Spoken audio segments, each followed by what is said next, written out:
பொறுப்பும் பொது நலனும் கொண்ட நியூஸ்7 தமிழ் சென்னையின் தூய்மை பணியாளர் அந்தோணிசாமியை அலுவலகம் வரவைத்து மரியாதை செய்தது. என்ன செய்தார் அவர், ஏன் இந்த பாராட்டு, பார்க்கலாம் இந்த செய்தி தொகுப்பில்.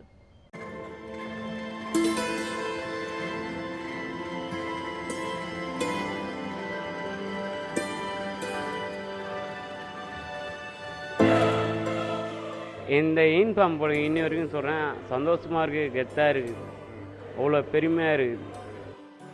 24 மணி நேர செய்தி தொலைக்காட்சியான உங்கள் நியூஸ்7 தமிழ் அலுவலகத்திற்கு கடந்த 10 ஆண்டுகளில் வராத தமிழ்நாட்டின் முக்கிய பிரபலங்களோ சினிமா நட்சத்திரங்களோ இல்லை என்றே சொல்லலாம்.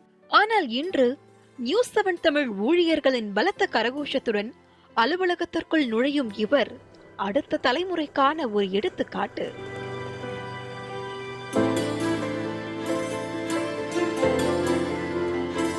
அந்தோணிசாமி சென்னை பெருநகரை தங்கள் இரு கரங்களால் தூய்மை செய்து சென்னை வாசிகளின் நல வாழ்வின் காவலர்களாய் திகழும் ஆயிரக்கணக்கான தூய்மை பணியாளர்களில் ஒருவர். தூய்மை பணி செய்ததற்காக அந்தோணிசாமி இங்கு கௌரவிக்கப்படவில்லை, அவரின் மன தூய்மைக்காகவே கொண்டாடப்படுகிறார். என்ன செய்தார் அந்தோணிசாமி? வேலை நிமித்தமாக KK நகர் பகுதியில் தூய்மை பணி செய்து கொண்டிருந்த அந்தோணிசாமியிடம் அந்த பகுதியை சேர்ந்த குடியிருப்பு வாசி ஒருவர் 5 லட்சம் மதிப்புள்ள நெக்லஸை காணவில்லை என பதறுகிறார். குப்பையில்தான் நிச்சயம் கிடக்கும் என அதிர்ச்சியுடன் ஆதங்கப்படுகிறார். சற்றும் யோசிக்காத அந்தோணிசாமி அந்த குப்பையில் வைர நெக்லஸை தேட முற்படுகிறார்.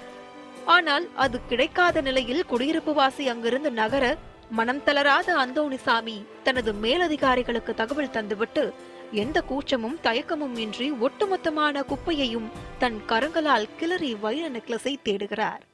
அந்தோணிசாமியின் முயற்சியை பார்த்த குடியிருப்பு வாசி குப்பை இருக்கும் பகுதிக்கே வந்து நின்று விடுகிறார். இறுதியில் நேர்மையின் ஒலியாக திகழும் அந்தோணிசாமிக்கே வெற்றி கிடைக்கிறது.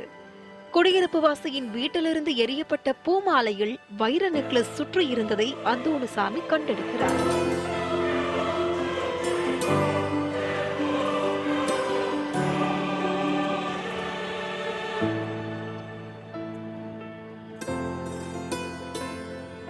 வைர நெக்லஸை பார்த்தவுடன் இழந்த உயிர் மீண்டும் வந்தது போல் குடியிருப்பு வாசி ஆனந்தம் அடைகிறார்.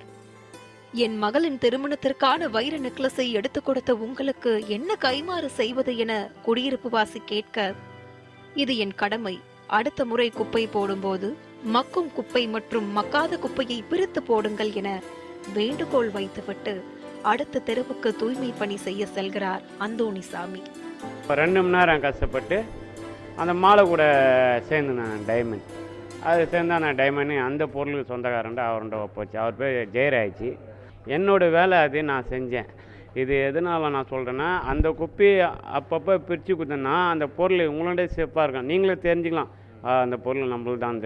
இந்த குப்பை பிரிக்காமல் தான் அந்த நீங்கள் குப்பை பிரித்து தராமல் தான் அந்த பின்னுன்ட்டு அங்கே போயிடுச்சு. இப்போது அந்த இடத்துல நான் இல்லைன்னா வண்டியில் தான் போய்ட்டுருவோம். வண்டியில் போய்ட்டு அந்த குப்பை போயிடும். அப்புறம் எதுவுமே பிரயோஜனம் இல்லை. நீ குப்பை எடுக்கணும்டா, நீ அந்த மாதிரி நீ தள்ளி நில்லு, அதிலெல்லாம் தண்ணியில் இல்லை போ. அது மனசு ரொம்ப ஆழமாக காயப்பட்டு நானும் அழுவிருக்கிறேன். பல நாளில் நானும் அழுவிருக்கிறேன்.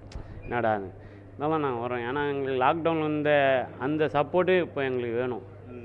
அவங்கள பப்ளிக்காக நாங்கள் கேட்டுருது, இது தான் கேட்குறேன். உங்களுக்கு சர்வீஸ் பண்ணால் தான் நாங்கள் இருக்கிறோம். அது மனசு திருப்தியாக பண்ணணும்னு நான் ஆசைப்படுறேன். பணத்தை ஒரு பொருட்டாக நினைக்காத அந்தோணிசாமிக்கு இது சாதாரண நிகழ்வு. ஆனால் இதை பார்த்த சுகாதார மேலாண்மை நிறுவனத்திற்கும் சென்னை மாநகராட்சிக்கும் பொதுமக்களுக்கும் ஊடகங்களுக்கும் மெய்சிலிர்த்து போகின்றன.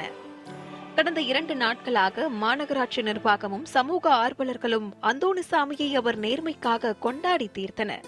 பொறுப்பும் பொது நலனும் என செயல்படும் நியூஸ்7 தமிழ் இப்படி ஒரு பொக்கிஷ மனிதரை கொண்டாடாமல் எப்படி இருக்க முடியும்? அந்தோணிசாமியை தொடர்பு கொண்டு அவரை நியூஸ்7 தமிழ் அலுவலகத்திற்கு வரச் செய்து அனைத்து ஊழியர்களையும் கரகோஷமிடச் செய்து பலத்த வரவேற்பு வழங்கி மரியாதையும் செய்து நினைவு பரிசும் வழங்கியது.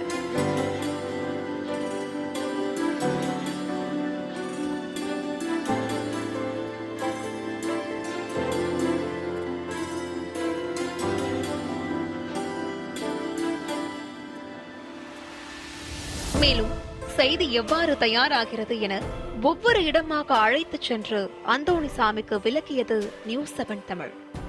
நல் உள்ளங்களை கொண்டாடுவது, நாளைய தலைமுறைக்கு நல்வாழ்வுக்கான பாதையை அமைத்து தருவது என்பதில் உறுதியாக இருக்கிறது உங்கள் நியூஸ் 7 தமிழ். நேர்மையானவர்கள் சாமிக்கு சமம் என்ற சொல் வழக்கு உண்டு. பெயரிலேயே சாமியை தாங்கி நிற்கும் அந்தோணிசாமி இந்த சொல் வழக்கிற்கு சொந்தக்காரராகியுள்ளார்.